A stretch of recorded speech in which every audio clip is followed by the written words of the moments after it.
Biscuit for the biscuit. Hello mga mi! So nung Sunday, nag-request si Awuja na gumawa ako ng donut. Since hindi na nga ako nakakagawa ng donut, isa-share ko na lang sa inyo yung recipe. Itong recipe na to, pwede nyo siyang gawing pang merienda or pwede nyo rin gawing pang benta. Kay Chef RV nga pala yung recipe na to. So, ang ginawa ko, kinalahati ko na lang siya kasi masyadong marami kung susundin ko talaga yung kay Chef RV. Pwede nyo namang doblehin yung quantity kung ipantitinda nyo siya. Pero kung pang ano nyo lang siya, merienda, pwedeng gayahin nyo yung recipe ko. So, kung nakikita nyo, gumagamit talaga ako ng kitchen scale kasi para accurate po yung mga measurement ng gagawin nating donuts. So, simulan natin sa instant dry yeast. Kailangan nyo lang na 9 to 10 grams ng instant dry yeast. Hindi ko na ginawa yung pagbo-bloom as long as sure naman kayo na bago yung yeast nyo at talagang magbo-bloom siya. Pero kung hindi kayo sigurado, pwede nyo gawin yung blooming method wherein ilalagay nyo siya sa lukewarm water tapos lalagyan nyo siya ng konting sugar. Pag bumula yung yeast, ibig sabihin, goods pa yun. Pag hindi, wag nyo na gamitin kasi masasayang lang yung ibang ingredients nyo at hindi siya aalsa. Tapos, kailangan nyo lang ng 500 grams na bread flour or kahit all-purpose flour kasi yun naman yung ginamit ko. Tapos, kailangan nyo ng 75 grams ng evath milk, 80 grams ng salted butter. Kailangan nyo rin ng 1/4 cup and 2 tablespoon ng white sugar. Kailangan nyo rin ng half teaspoon ng salt at half teaspoon ng baking powder. At para mas lumambot siya, dagdagan natin siya ng 2 egg.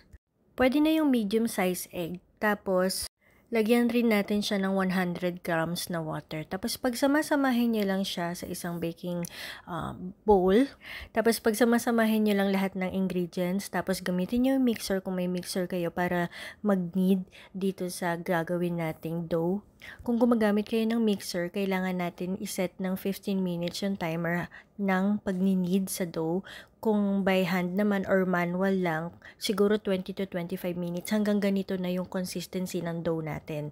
So, pag ganyan na yung consistency ng dough natin, ang ginagawa ko dyan, binibilog ko lang siya. Tapos, yung bowl na yon nilagyan ko siya ng shortening or pwedeng mantika or pwede ring butter. Tapos, ilalagay natin doon yung dough. Uunahin natin ng pataob para malagyan ng mantika yung ibabaw tapos ipapaikot natin. Katulad ng nasa video. So, ginawa natin yan para hindi ma-stress yung dough habang nagre-rest siya at umaalsa. So, yan, kinovera natin siya ng fats. Kung nakikita nyo yung mga bubbles na yan, yung mga white parts, yan yung gluten na na-create natin habang pinapares natin ang ating dough. So, iparest lang natin siya for 30 to 60 minutes. Sa part na to, ginawa ko 60 minutes yung resting time niya. So, ang ganda-ganda na nung dough at talaga namang umalsa siya at nag-double yung size niya. So, ang ginagawa ko dyan, pinapalo ko lang at kasi bibilugin ko siya at ikakat ko siya per 60 grams. So, ayan, may batang nakasilip kasi hindi na siya makapaghintay sa donut. Sa part na to, kailangan yung ikat yung dough by 60 grams. Yun yung ideal grams or weight ng isang donut. Pwede nyo naman liitan like 45 to 50 pero mini donuts na yon. And then, sa part nga pala na to, hindi nyo kailangan ng oven para makaluto kayo o makagawa kayo ng donut kasi ang donut is frying. Kasi pag in-oven mo po yung donut, hindi na po siya lasang donut, more on lasang ensaymada siya. So, yan, sinimulan ko na yung pagkakat ng by 60 grams, tapos binibilog ko siya. Alam niyo, nung una akong gumawa ng donuts, hirap na hirap talaga ako sa pagbibilog. Pero habang ginagawa ko siya or habang tumatagal, sanay na ako. Parang idadalhin nyo lang sa ilalim yung excess part ng dough. Tapos ibibilog nyo siya gamit yung kamay nyo dun sa mismong gawaan nyo sa table. Or basta yung parang i-feel nyo lang, hindi madiin yung hawak. Pero more on, ayan, nakikita nyo yung ganyan. Inaano ko lang siya, pinapasunod ko lang siya sa kamay ko, ganun, para humulma yung bilog. So, ulitin natin, ipapakita ko ulit sa inyo, ayan, ilalagay nyo lang sa ilalim yung excess na dough, tapos uulitin nyo yung pagbibilog. Tapos, every time na gumagawa kayo ng ganong proseso, like timbang na kayo ng 60 grams, nabilog nyo na, ilalagay nyo siya dito sa isang lalagyan, sa side, tapos make sure na nakatakip siya para hindi mag-dry yung dough natin. Lagi siyang tatakpan. Tapos may dumating na bata dito, ang sabi niya gusto niya daw tumulong. So since ang gagawin naman namin ay for merienda purposes, hinayaan ko na siyang tumulong at siya yung nagtimbang ng tig 60 grams. Actually, tuwan-tuwa siya dyan kasi ngayon na lang siya ulit nakatulong ng pagbibig sa akin. At feeling niya talaga ay expert siya sa pagtitimbang dyan. Pero totoo namang expert siya kasi napakagaling niya pong magtimbang. Talagang minimake sure niya na 60 grams yun. Ako kasi pumapayag ako like 59 o kaya hanggang 63, okay na yun. So yan, pinapakita ko ulit kung paano ko siya binibilog, ganyan. Tapos, i-flatten nyo siya doon sa working area nyo. Tapos, paiikutin nyo siya sa kamay pero hindi nyo siya bibigyan ng pressure. Parang hahayaan nyo lang umikot yung dough without putting too much pressure on it. Basta, pag ginagawa nyo na siya, mararamdaman nyo na yun. Parang pakikiramdaman nyo yung dough. Hindi nyo siya pipiliting bumilog. It's just that, gagawin yung bilog yung dough, pero hahayaan nyo siyang bumilog on its own. Tapos sinusundan nyo lang siya ng kamay nyo. Basta, pag ginawa nyo siya, maiintindihan nyo ko. So, ulitin natin. So, ayan, bumilog ako ng dough, tapos nilalagay ko yung excess sa likod, sa bottom part ng dough. Yan. Tapos, pagtapos niyan, ilalagay ko siya dito sa, sa kung saan ako nag-work. Yan. Sa, ano ba yan? sa hulmahan. Yan. Tapos, doon ko siya bibilugin at pasusunurin ko sa kamay ko. Tapos, itatago ko siya ulit para hindi nga siya dry. Tapos, i-continue lang yung ganong process hanggang sa maubos nyo yung dough at matimbang nyo lahat ng by 60. Tapos, make sure na nakatakip siya ng ganitong klaseng plastic para hindi siya mag-dry. And then, first in, first out, kung ano yung una mong binilog, yun yung una mong gagawin na donut. So, ang gumawa ako dito, gumamit ako ng scraper, yung pampakinis sa cake. Pwede ka rin gumamit ng kahit anong mabigat na pwedeng flatten sa dough kasi ang purpose natin is to ma-flat siya. Pwede ring rolling pin, kaya lang kasi mas maganda kung for example mangkok, yung ilalim ng mangkok, ipandiin mo siya doon sa binilog mong dough para mahulma agad na bilog siya.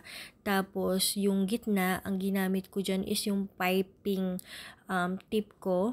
Bali yung bibig ng piping tip ko, yung pinambilog. Actually, meron akong pang donut, yung bilog, tapos ipipress mo na lang siya. Kaya lang ayoko siya kasi hindi ko siya feel gamitin. Hindi kami magkasundo kasi hindi ko nakukuha yung gusto kong talagang itsura ng donut pag yun yung gamit ko. So, mas komportable ako ng ginaganyan, fina-flatten ko, tapos kukunin ko yung piping tip ko at bubutasan ko siya sa gitna. Ganon.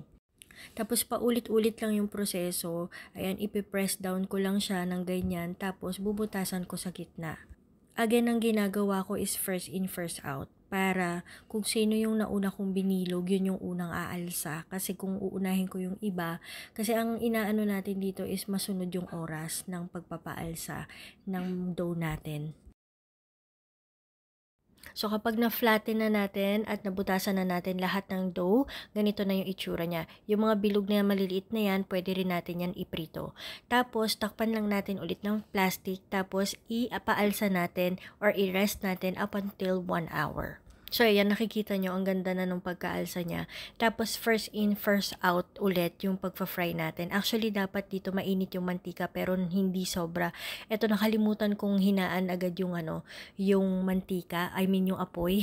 Kaya, ayan, bigla siya nag-brown. Actually, kapag nilagay nyo siya sa mantika, mag-e-expand ka agad o mas aalsa pa siya. Huwag kayong mag-worry kung parang sabihin nyo na de-deform yung donut, kasi wala namang perfect shape ng donut. Actually, kahit yung sa iba't ibang mga branded na mga donuts talaga, yung mga signature brands na hindi rin perfect yung shape ng donuts nila. Tapos tip lang pala, wag kayong gagamit ng mantika na nabibili sa palengke, yung mantikang tulog, kasi ang gagawin kasi nun dough, sisip-sipin niya yung mantika, tapos kapag tapos nyo siyang i-fry, nandun pa rin yung mantika sa loob. Hindi siya maganda at hindi siya maganda sa health at hindi rin magiging maganda yung lasa, tapos sobrang dense nung donut. Tapos kung nakikita nyo kanina, ang ginagamit kong pambaligtad dun sa donut is stick. or chopstick. Yun po yung mas maganda para hindi tuluyang masira yung pagkabilog nung ating donut. And then for the coating, ito na, ang ginawa ko is nagmelt lang ako ng chocolate bar. Ang ginagamit ko is Beryl's Dark Chocolate. Pwede niyo siyang dagdagan ng Nestle cream kung gusto nyo, pero para ma-achieve nyo yung ganyan ang consistency na makintab, lalagyan nyo lang siya ng konting mantika. So ang ginagamit ko usually vegetable oil or canola oil when frying donuts. And sa pag-glaze yun. Tapos ito naman, gumawa ako ng original glaze. So yung natira lang dun sa 150 ml ko na e-buff, yun yung ginamit ko. Kaya lang napasobra. Kaya, tapos tinansya-tansya ko lang yung powdered sugar na nilagay ko. Pero pwede nyong bawasan yung dami ng e-buff ng milk. Tapos, para hindi siya masyadong, ayan, katulad niyan, medyo hindi maganda yung consistency niya, malabnaw. Or damihan nyo yung powdered sugar. So, ayan. Happy na siya kasi na-achieve niya na at na sa wakas, nandyan na yung kanyang donut na hinihiling. Yun nga lang hindi namin nalagyan ng strawberry flavor. Feel free to ask questions. Thank you for watching.